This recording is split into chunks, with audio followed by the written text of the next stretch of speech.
বঙ্গ রাজনীতিতে নয়া মোড় বলা যায়, একটি ডিল সামনে এসছে। এতদিন সিনেমার পর্দায় আমরা দেখতে পেতাম রাজনৈতিক দলগুলো একের পর এক ছবি, আর সেই ছবিতে দেখা যেত রাজনৈতিক দলের ডিল। আর এবার সেই ডিল এলো সামনে। শুধু এবার সিনেমাতে নয়, এবার সাধারণ লাইফে, বলা যেতে পারে রিয়েল লাইফে এমন একটি ঘটনা যেখানে একটি ভিডিও ভাইরাল হয়েছে, যদিও সেই ভিডিওর সত্যতা যাচাই করেনি কেটিভি বাংলা।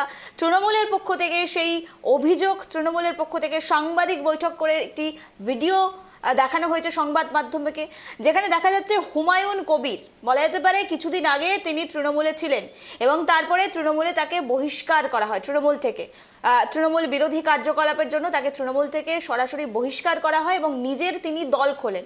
এবং পরবর্তীতে দেখা যায় নিজের দল খোলার পাশাপাশি তিনি বাবরি মসজিদ প্রসঙ্গ টেনে সংখ্যালঘুদের একত্রিত করে, সংখ্যালঘু ভোট হাতিয়ার করে নিজের দল গঠন করেন।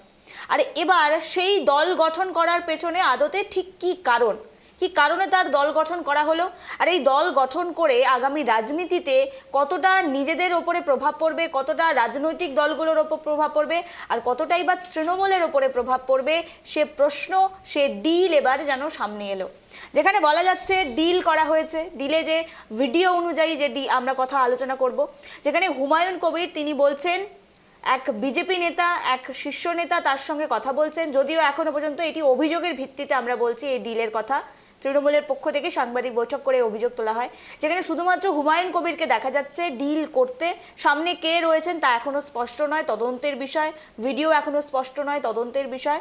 তবে ডিল অনুযায়ী বলা হচ্ছে হুমায়ুন কবির তিনি বলছেন সংখ্যালঘুদের ভোট ভাগ করা হবে, তাকে যাতে উপমুখ্যমন্ত্রী করা হয় সে ডিল করছেন এবং সরাসরি সেখানে একের পর এক গুরুত্বপূর্ণ বিষয়গুলো নিয়ে তিনি কথা বলছেন। তিনি প্রথমেই বলছেন যে তৃণমূলের ভোট ভাগ করতে হবে। হুমায়ুন কবির কথা বলছেন, তার সামনে আরেকজন ব্যক্তি রয়েছেন, কিন্তু তার ছবি স্পষ্ট নয়, তার ছবি এখনো দেখানো হচ্ছে না কে সে ব্যক্তি।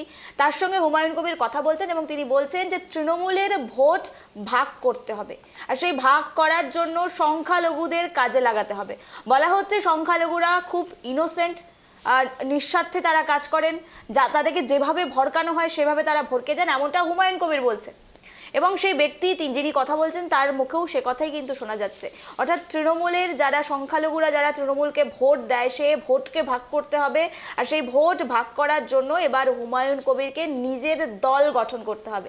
কিন্তু শুধু দল গঠন করা পর্যন্ত সীমাবদ্ধ নয়, দল গঠন করে সেই সংখ্যালঘুদের ভোটকে একত্রিত করার জন্য একটি ভাবাবেগ কাজে লাগাতে হবে। আর সেই ভাবাবেগকে কিভাবে কাজে লাগাতে হবে? এই বাবরি মসজিদ প্রসঙ্গ টেনে, বাবরি মসজিদ তৈরি করাকে টেনে, যেখানে হুমায়ুন কবির তিনি সরাসরি তার কোট আনকোট ভিডিও অনুযায়ী তার স্টেটমেন্ট রয়েছে, বাবরের সাথে আমার কোনো সম্পর্ক নেই, বাবরের সাথে আমার কোনো লেনদেন নেই, আমি শুধুমাত্র বাবরের নাম বা বাবরের মসজিদ মুর্শিদাবাদে করব শুধুমাত্র সংখ্যালঘুদের ভোটকে একত্রিত করতে, সংখ্যালঘুদের ভাবাবেগকে একত্রিত করতে। এমনই কিন্তু অভিযোগ উঠে আসছে। আমরা এই বিষয় নিয়ে আলোচনা তো করব, তার আগে কুণাল ঘোষ থেকে শুরু করে ফিরহাদ হাকিম তারা সাংবাদিক বৈঠক করে ঠিক কি কি অভিযোগ করেছেন, একবার অভিযোগগুলো শুনবো, তারপরে আসছি আমরা বিস্তারিত আলোচনায়। প্রকাশ্যে স্বীকার করছেন যে বিজেপির সঙ্গে লেনদেনে থেকে তিনি স্পন্সর্ড বাই বিজেপি এবং তিনি বিজেপির হয়ে ভোট কাটার কাজ করছেন, এটা তিনি স্বীকার করলেন। দুই, হুমায়ুন কবির কি বললেন যে মুসলিমদের বিভ্রান্ত করা সহজ, সেই কারণে আমি বাবরি মসজিদের নামটা ব্যবহার করেছি, আমাকে অনেক বারণ করেছিলেন, কিন্তু বাবরের নামে আমার যায় আসে না, আমি ওই নামটা দিলে ভাবাবেগকে প্রভাবিত করা যাবে। তিন, উনি কি বললেন 1000 কোটি টাকা চাই, 300 কোটি টাকা আমরা রেখে দেব যেমন বিহারে অমুক রেখেছে। অর্থাৎ এটা কিন্তু পুরোদস্তুর তদন্ত সাপেক্ষ, এটা তদন্ত হওয়া উচিত। চার, তিনি কি বলছেন পিএমওর সঙ্গে আমার যোগাযোগ আছে, কোন অফিসারদের সঙ্গে যোগাযোগ আছে তদন্ত দরকার। চার, তিনি বলছেন অসমের মুখ্যমন্ত্রীর সঙ্গে যোগাযোগ আছে, অন্য রাজ্যের সঙ্গে যোগাযোগ আছে, শুভেন্দু অধিকারীর সঙ্গে যোগাযোগ আছে। মারাত্মক কথা বলছেন যে আমি আর শুভেন্দু পরস্পরকে গালাগালি দেব, কিন্তু সেটা খুল্লা করতে পারবো না আমাদের দোস্তিটা। কে বলছেন? হুমায়ুন কবির বলছেন, তার ভিডিও রয়েছে। হয় হুমায়ুন কবির এই ভিডিওর, হ্যাঁ আবার বলছেন আর একটা বড় স্বীকারোক্তি রয়েছে যে বিজেপি ক্ষমতায় আসতে পারবে না, আমাকে সাহায্য করুন, আমরা মানুষকে বিভ্রান্ত করব এবং আমাকে ডেপুটি চিফ মিনিস্টার করতে হবে।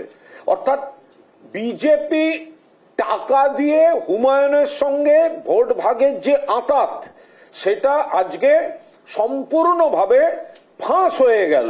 আমরা এর যতগুলো কনসার্নড এজেন্সি আছে পুরোদস্তুর তদন্ত চাই, যে এই 1000 কোটি টাকার দাবি করতে পারে বা চাইতে পারে, কতখানি কে পেল, ও এখনো যে খরচা করছে সেটা কিসের টাকা, হেলিকপ্টার কোথা থেকে আসছে, তার মানে এই গোটাটা একটা স্ক্যাম।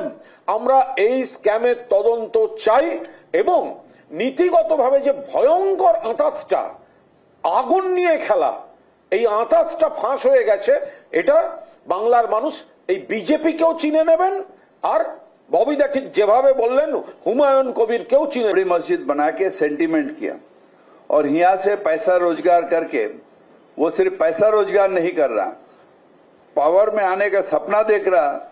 जो शुभेंदु अधिकारी अगर चीफ मिनिस्टर बनेगा वो डेप्यूटी चीफ मिनिस्टर बनेगा।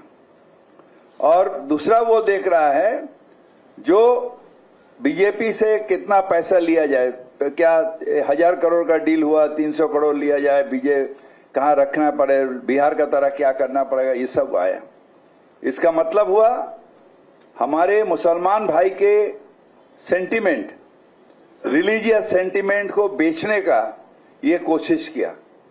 इसके खिलाफ हम पूरी तरह से इसके खिलाफ हैं और कहेंगे मुसलमान भाई लोग से, जो आप भी होशियार रहिए, ऐसा बेईमान जो हमारे सेंटिमेंट खेल के हमारे वोट को डिवीजन करने का करेगा और उसके पीछे मीम रहेगा, अवैसी रहेगा, जहां पर ऑल इंडिया बीजेपी वहां लेन देन कर रहा, कहीं पर चीफ मिनिस्टर ऑफ आसाम का बात कर रहा, कहीं पर चीफ मिनिस्टर मोहन किया। আপনারা শুনলেন তৃণমূল নেতা কুণাল ঘোষ এবং ফিরহাদ হাকিম এই যে ভিডিওটি প্রকাশ্যে এসেছে সেই ভিডিওটি নিয়ে ঠিক কি বললেন। সেখানে কুণাল ঘোষ এবং ফিরহাদ হাকিম যে বিষয়গুলি বারংবার তুললেন, যে এই যে ভিডিওর মধ্যে হুমায়ুন কবিরকে কোথাও না কোথাও একজন বিজেপির নেতার সঙ্গে কথা বলতে দেখা গিয়েছে, যেখানে টাকা দিয়ে ভোট কাটার কথা চলছে এবং ডিল চলছে। যেই ডিলের মধ্যে সাধারণত সংখ্যালঘু ভোটের ইমোশনকে কাজে লাগিয়ে যেন ভোট কাটা হচ্ছে। মুর্শিদাবাদের রাজনীতিতে সেখানে আমরা দেখেছি হুমায়ুন কবির তার নতুন দল গঠন করলেন, নতুন দল গঠন করে সেখানে বাবরি মসজিদ তৈরি করলেন। বাবরি মসজিদ কোথাও না কোথাও সেখানে সংখ্যালঘু মানুষের জন্য একটি যেন সত্যিই ইমোশন হয়ে গিয়েছিল এবং সেই কথাকেই শোনাতে গিয়েছে সেই ভিডিওটির মধ্যে। সেখানে হুমায়ুন কবির বলছেন যে যারা রয়েছে মুর্শিদাবাদের বাসিন্দারা, তাদের অর্থাৎ সংখ্যালঘু যারা রয়েছে তাদের ইমোশনকে কাজে লাগানো খুবই সহজ, তারা খুবই সাধারণ এবং তাদের ইমোশনকে কাজে লাগিয়ে এবার ভোট ব্যাংকে এই প্রভাবটা ফেলাতে যাচ্ছেন। এই বিষয় নিয়েই কিন্তু কথা শোনা গেল এবং প্রথমেই যেই বিষয়টি এই ভিডিওর মধ্যে শোনা গিয়েছে, কোথাও না কোথাও হুমায়ুন কবির চাচ্ছেন 1000 কোটি টাকা। সেই 1000 কোটি টাকার দাবি রাখছেন এবং 300 কোটি টাকা আগাম তিনি যাচ্ছেন এবং সেই নিয়েই কোথাও না কোথাও একটি ডিল চলছে, যেই ডিলের মধ্যে সাধারণত মুর্শিদাবাদের সেই সংখ্যালঘু ভোটারগুলিকেই ভোট ব্যাংকে কোথাও না কোথাও প্রভাব ফেলানোর চেষ্টা চলছে এবং সেখানে যে অপর ব্যক্তির সঙ্গে এখনও কিন্তু স্পষ্ট নয় তদন্তর দাবি রয়েছে, সেই ভিডিওটিও সত্য রয়েছে কিনা সেই ভিডিওটিরও যাচাই করার জন্য তদন্ত কিন্তু দাবি রয়েছে। অর্থাৎ সেই ভিডিওটির মধ্যে হুমায়ুন কবির যেই ব্যক্তির সঙ্গে কথা বলছিলেন সেই ব্যক্তিও কোথাও না কোথাও বলছেন যে বিজেপিও জানে যে 100 থেকে 120টি বেশি আসন পাওয়া সম্ভব নয়, সেই জায়গাতেই এবার ডিল চলছে টাকার মাধ্যমে। 1000 কোটি টাকা চাইছেন হুমায়ুন কবির এবং 300 কোটি টাকা আগাম চাইছেন এবং সেখানেই সংখ্যালঘু ভোটের ইমোশনকে কাজে লাগিয়ে, বাবরি মসজিদের ইমোশনকে কাজে লাগিয়ে, সেখানকার যারা রয়েছে বাসিন্দা তাদের ইমোশনকে কাজে লাগিয়ে এই ভোট ব্যাংকে প্রভাব ফেলাতে চাইছেন। অর্থাৎ এই ভিডিওটি প্রকাশ্যে আসার মাধ্যমে মুর্শিদাবাদের রাজনীতি, সাধারণ মানুষের উপরে ঠিক কতটা প্রভাব ফেলবে, 26-এর নির্বাচনে কতটা প্রভাব ফেলবে সেটি কিন্তু একটি বড় বিষয়। মুর্শিদাবাদে আনুমানিক 22টি বিধানসভার আসন রয়েছে। সেই 22টি বিধানসভার আসনের ক্ষেত্রে যদি আমরা পূর্ববর্তী লোকসভা নির্বাচন, বিধানসভা নির্বাচন, পূর্ববর্তী নির্বাচনগুলির দিকে লক্ষ্য রাখি, 2021-এর নির্বাচনে যদি আমরা লক্ষ্য রাখি, সেখানে তৃণমূল আনুমানিক সেখানে সেই আসন সংখ্যা ছিল 7 থেকে 8টি ছিল কংগ্রেসের, সেখানে বিজেপির ছিল 1টি, বাকি ছিল কিন্তু তৃণমূলে। অর্থাৎ তৃণমূল কোথাও না কোথাও এই জায়গায় যেন গোহারা হারতে পারে, সেই বিষয়টি কিন্তু হুমায়ুন কবির বারংবার বললেন যে সেখানে তৃণমূলকে বাজেয়াপ্ত করতেই এই ডিল করা হচ্ছে এবং সাধারণ মানুষের ইমোশনকে কাজে লাগিয়ে ভোট ব্যাংকে তার প্রভাব ফেলানো হচ্ছে। এই বিষয় নিয়ে কিন্তু শোনা গেল সেই ভিডিওর মধ্যে। আপনাদেরকে আবারও দেখাবো সেই ভিডিওটিতে ঠিক কী কথোপকথন হচ্ছে, সেই ভিডিওর মধ্যে কি বলা হচ্ছে। হুমায়ুন কবির যে ব্যক্তির সঙ্গে ডিল করছেন, বলা যেতে পারে যে ভিডিওটি প্রকাশ্যে এসেছে, সেই বিস্ফোরক মন্তব্যগুলি কি রয়েছে আপনাদেরকে শোনাব। স্কিম আসে আর নালা ভর্তি হয়ে যায়, জলে বন্যা এসে যায়, সেটা ঠিক করতে পারে না। মুর্শিদাবাদে এসে পুতুল নাচ দেখাতে আসছে দুটো অধিকারীকে, সেখানে হেলিকপ্টার নেমে যাচ্ছে যেখানে সেখানে। অভিষেক 2000 লোক নিয়ে হেলিকপ্টারে 2000 লোক নিয়ে মিটিং করছে। কি দৈন্যদশায় পৌঁছেছে, এখন আর সোজা পথে মোকাবেলা করতে পারছে না। এআই করে ভিডিও বানিয়ে হুমায়ুন কবিরকে মেলাইন করার চেষ্টা করছে। ওই অভিষেককেও ছাড়বো না, মমতাকেও ছাড়বো না, কুণাল ঘোষকেও ছাড়বো না, ববিকেও ছাড়বো না। 4 জনের নামে, এক জনের নামে মানহানি মামলা করব। প্রমাণ করবে আমাকে যে বিজেপির কোনো নেতার সাথে আমি কোনো লেনদেনে আছি, কোনো জায়গায় একসঙ্গে এক ফ্রেমে বসে মিটিং করেছি, কোন হোটেলে করেছি, না কোন রেস্তোরাঁয় করেছি, না কোন পার্টি অফিসে করেছি, প্রমাণ দেবে। তা নাহলে এক একজনের বিরুদ্ধে মানহানি মামলা করব এবং তাদের বিরুদ্ধে এই মিথ্যাচার করার জন্য আরো মুসলিম ভাইদের কাছে যতটা আপিল করার দরকার, যতটা অনুরোধ করার দরকার করব।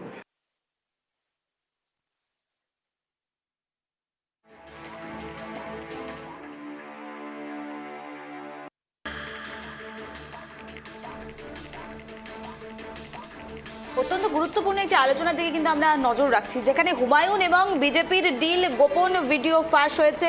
আমজনতা উন্নয়ন পার্টির নেতা হুমায়ুন কবির, তার এই ডিল আর ডিলে পর্দা ফাঁস হলো হুমায়ুন কবিরের। এমনই অভিযোগ তৃণমূলের, যেখানে ডিলে প্রথমেই বলা হচ্ছে তৃণমূলের ভোট ভাগ করা হবে। Deal number 1। ডিল নাম্বার 2, মুসলিম বা সংখ্যালঘু ভোট কাটা হবে। তৃণমূল এতদিন যারা তৃণমূলকে ভোট দিত সেই ভোটগুলো কাটা হবে। 4 নম্বর কথা বলা হচ্ছে পিএমও দপ্তর এবং বিজেপি শীর্ষ নেতৃত্বরা তাদের সঙ্গে আলোচনা চলছে। যদি বিজেপি ক্ষমতায় আসে তাহলে হুমায়ুন কবিরকে উপমুখ্যমন্ত্রী পদে বসানো হবে। এই ডিল কিন্তু অত্যন্ত গুরুত্বপূর্ণ ডিল। পাশাপাশি মুসলিম অধ্যুষিত যেসব জায়গাগুলো রয়েছে, বিধানসভা এলাকাগুলো রয়েছে, সেখানে 70 থেকে 80টি আসন জিততে হবে। এই ডিল কিন্তু করা হয়েছে। আমরা দেখাচ্ছি আপনাদের গ্রাফিক্যাল প্রেজেন্টেশনের মাধ্যমে হুমায়ুন বিজেপির সঙ্গে যে গোপন ভিডিও আর ডিল করা হচ্ছে, সেটি 1000 কোটি টাকার ডিল করা হয়েছে। পিএমের ভেতরে কে রয়েছে সামনে আনতে হবে মাস্টার মাইন্ড, এবার দাবি তৃণমূলের পক্ষ থেকে। হুমায়ুন কবিরকে তাৎক্ষণিক জেরা করার দাবি তৃণমূলের পক্ষ থেকে করা হচ্ছে। পুরো চক্র ফাঁস না হওয়া পর্যন্ত লড়াই চলবে, বার্তা তৃণমূলের। অর্থাৎ একদিকে যখন হুমায়ুন কবিরের ডিল, অপরদিকে পর্দা ফাঁস করলো তৃণমূল, আর সেখানেই এবার তদন্তের দাবি জানানো হচ্ছে। ধর্মের নামে ভোটের খেলা, বিজেপির বিরুদ্ধে বিস্ফোরক অভিযোগ এবার তৃণমূলের। পর্দার আড়ালে বিজেপির মদত চলছে, তদন্তের দাবি তৃণমূলের পক্ষ থেকে। মানুষকে বিভ্রান্ত করে ভোট লুটের চক্রান্ত, তৃণমূলের সরাসরি আক্রমণ হুমায়ুনের বিরুদ্ধে, যেখানে তৃণমূল কটাক্ষ করছে বিজেপির বি টিম, সি টিম তৈরি করেছে, আর সেখানেই মাস্টার প্ল্যান করা হচ্ছে হুমায়ুনের সঙ্গে। 1000 কোটি টাকার ডিল, পর্দার আড়ালে বিজেপির মদতে বড়সড় ডিল করা হচ্ছে। বলা যেতে পারে সব মিলিয়ে কয়েক হাজার কোটি টাকা নেওয়ার ডিল হুমায়ুন কবিরের সঙ্গে বিজেপি নেতৃত্বদের, এমনই অভিযোগ করা হচ্ছে। ডিল যদি পূরণ হয় তাহলে বিজেপিকে সাহায্য করবে হুমায়ুন কবির। পাশাপাশি বিজেপি সরকার হলে উপমুখ্যমন্ত্রী করা হবে হুমায়ুন কবিরকে। স্পষ্ট বার্তা ওই ডিলের মাঝে বা ওই ভিডিও, ভাইরাল ভিডিওর মাঝে কিন্তু শোনা যাচ্ছে, যেখানে বলা হচ্ছে বিজেপি 100 থেকে 120টি সিট পাবে এবং আমজনতা উন্নয়ন পার্টি 70 থেকে 80টি সিট পাবে। এমনটাই কিন্তু এই ডিলে সরাসরি কিভাবে সিট, কে কত সিট দখল করবে, সরাসরি কিন্তু ডিলের মধ্যে প্ল্যানিং করা হচ্ছে, মাস্টার প্ল্যান করা হচ্ছে। প্রতিটি কেন্দ্রে যেখানে বলা হচ্ছে ডিলের মধ্যে হুমায়ুন কবির 70 থেকে 80টি সিট কিভাবে পাবেন এ প্রশ্ন যখন করা হয়, হুমায়ুন কবির বলেন প্রতি কেন্দ্রে 3 থেকে 4 কোটি টাকা লাগবে এবং সব মিলিয়ে কয়েক হাজার কোটি টাকা লাগবে। ভোটাররা যদি সঠিক টাইমে টাকা পেয়ে যায় তাহলে তারা বেইমানি বা গদ্দারি করবেন না, এমনটা হুমায়ুন কবির নিজে সেই ভিডিওতে বলছেন। তিনি বলছেন সংখ্যালঘুরা যারা রয়েছেন প্রতিটি কেন্দ্রে 4 থেকে 5 কোটি টাকা প্রায় খরচ হবে এবং সেখানে তারা যখন টাকা পেয়ে যাবেন তারা গদ্দারি করবেন না, এমনটাই বলছেন হুমায়ুন কবির। অর্থাৎ হুমায়ুন এবং বিজেপির এই ডিল রাজ্য রাজনীতিতে বলা যেতে পারে বড় বড় মোড়, নয়া মোড়। তদন্তের দাবি জানানো হয়েছে তৃণমূলের পক্ষ থেকে, কিন্তু আদতে তদন্ত কতটা নিরপেক্ষ হবে, নির্বাচনের আগে এই তদন্ত সম্পন্ন হবে কিনা, বা এই ভিডিওকে কাজে লাগিয়ে তৃণমূল কিভাবে কাজ করবে এবং হুমায়ুন কবির নিজেকে কিভাবে সেখান থেকে নিজেকে বের করে আনতে পারবেন, এই প্রশ্নগুলো কিন্তু বারংবার উঠে আসছে। কারণ হুমায়ুন কবির ইতিমধ্যেই সাংবাদিকদের সামনে বলে দিয়েছেন এটা নাকি এআই জেনারেটেড ভিডিও এবং সেখানে কিন্তু প্রশ্ন উঠে আসছে যে তৃণমূলের দেওয়া এই ভিডিওর সত্যতা কতটা রয়েছে, নির্বাচন কমিশন থেকে শুরু করে তদন্তকারী সংস্থারা কতটা বেশি তদন্ত করতে সক্ষম হবে, কতটা বেশি এই পর্দা ফাঁস করতে সক্ষম হবে, এই প্রশ্নগুলো কিন্তু উঠে আসছে। একদমই হুমায়ুন কবিরের এই যে ভিডিওটি সমাজ মাধ্যমে প্রকাশিত হয়েছে, যে ভিডিওর মধ্যে সাধারণত বিস্ফোরক মন্তব্য করতে শোনা গিয়েছে সাধারণ মানুষের, সংখ্যালঘুদের ইমোশনকে কাজে লাগিয়ে সেটি ভোট ব্যাংকের মধ্যে প্রভাব ফেলানোর জন্য বারংবার সেখানে একটি ডিলের কথা বলা হয়েছে এবং সেখানে হুমায়ুন কবির বলেছেন যে শুভেন্দু অধিকারীর সঙ্গেও তার কথা চলছে, কথা রয়েছে, তিনিই নাকি তাকে দিল্লি যেতে বলেছিলেন এবং সেখানে আশ্চর্যজনকভাবে সেখানে পিএমও অর্থাৎ প্রধানমন্ত্রীর অফিস, এই অফিসের কথা উল্লেখ করা হয়েছে এবং মধ্যপ্রদেশের মুখ্যমন্ত্রীর সঙ্গেও তার কোথাও না কোথাও যোগাযোগ রয়েছে এই সম্পূর্ণ ডিলের মধ্যে। এই বিষয়গুলি কিন্তু সেই ভিডিওর মধ্যে রয়েছে, কিন্তু প্রশ্ন উঠে আসছে যে নির্বাচনের আগে এই যে ভিডিও প্রকাশ্যে আসলো, মুর্শিদাবাদের রাজনীতিতে নতুন একটি মোড় তো নিতে চলেছে, কিন্তু সেই ভিডিওর কতটা সত্যতা রয়েছে বা এই ভিডিওটি যদি সত্যি হয়েই থাকে তবে এই ডিলটির কতটা সত্যতা রয়েছে সেটি কিন্তু এখন একটি বিরাট একটি বড় ইস্যু হয়ে দাঁড়িয়েছে, একটি বড়সড় প্রশ্ন হয়ে দাঁড়িয়েছে। তৃণমূলের একাধিক নেতা নেতৃত্বরা এই বিষয়টি নিয়ে তদন্তের দাবি জানিয়েছেন। আমরা কথা বললাম এই বিষয়গুলি নিয়ে, অর্থাৎ কোথাও না কোথাও এই রাজনীতির ময়দানে নতুন মোড় নিচ্ছে, যেখানে এই ভিডিও প্রকাশ্যে এসেছে, হুমায়ুন কবিরের বিস্ফোরক মন্তব্য, অপরদিকে তৃণমূল, বিজেপি এবং অন্যান্য রাজনৈতিক দলের একের পর এক হেভিওয়েট নেতা নেতৃত্বদের এই সভা কর্মসূচি। প্রধানমন্ত্রী নরেন্দ্র মোদীর মুখে শোনা গেল 6টি গ্যারান্টির কথা, যেখানে বাংলার উন্নয়ন থেকে শুরু করে অনুপ্রবেশ ইস্যু একাধিক বিষয় নিয়ে সেখানে 6টি গ্যারান্টির মধ্যে বলা রয়েছে। এরকম আরও অন্যান্য গুরুত্বপূর্ণ বিষয় নিয়ে আপনাদের সঙ্গে আলোচনায় আসবো। আজ ইঙ্গিত এ পর্যন্তই। পরবর্তীতে অন্যান্য গুরুত্বপূর্ণ আপডেটসের জন্য নজর রাখুন কেটিভি বাংলায়। নমস্কার।